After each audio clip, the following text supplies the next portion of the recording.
Pemirsa Prodi Hukum, Program Doktor, Program Pasca Sarjana Universitas Warmadewa menggelar kuliah umum yang mengangkat tema legal opinion dalam teori dan praktek. Kuliah umum dalam rangka meningkatkan kualitas pendidikan S1, S2 maupun S3, terutama dalam memberikan pendapat hukum.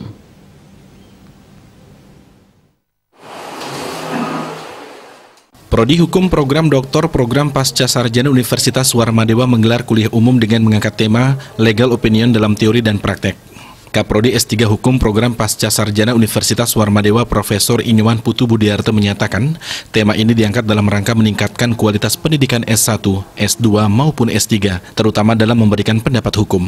Legal opinion merupakan suatu pendapat yang diberikan oleh lawyer, konsultan hukum atau penasihat hukum terhadap berbagai perkara yang terjadi di tengah masyarakat. Menurutnya, secara teori pendapat hukum dibuat dan dipelajari di Fakultas Hukum Universitas Warmadewa.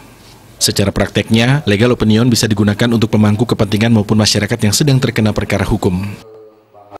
Nah, mengapa ini diangkat dalam kaitan dengan meningkatkan kualitas pendidikan di S3, S1 maupun S2, terutama sekali di dalam memberikan pendapat hukum.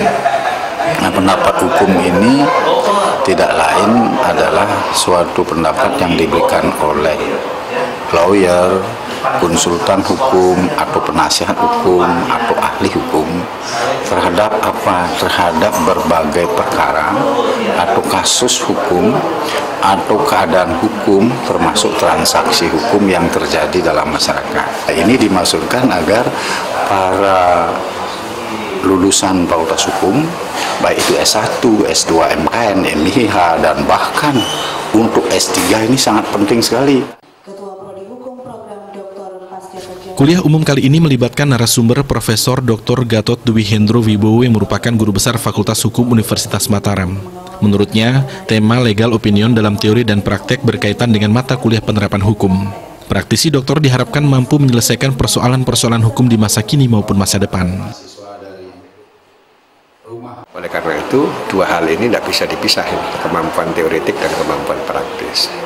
Nah, seorang doktor ini adalah salah satu tugasnya adalah problem solving, ya, legal problem solving, bisa menyelesaikan persoalan-persoalan hukum, baik di masa kekinian maupun bisa memprediksi bagaimana ke depan hukum. Saya kira itu. Dosen program doktor serta seluruh. Kuliah umum kali ini juga dihadiri Dekan Fakultas Hukum Universitas Dapas Timor Leste. Andika, Bali TV.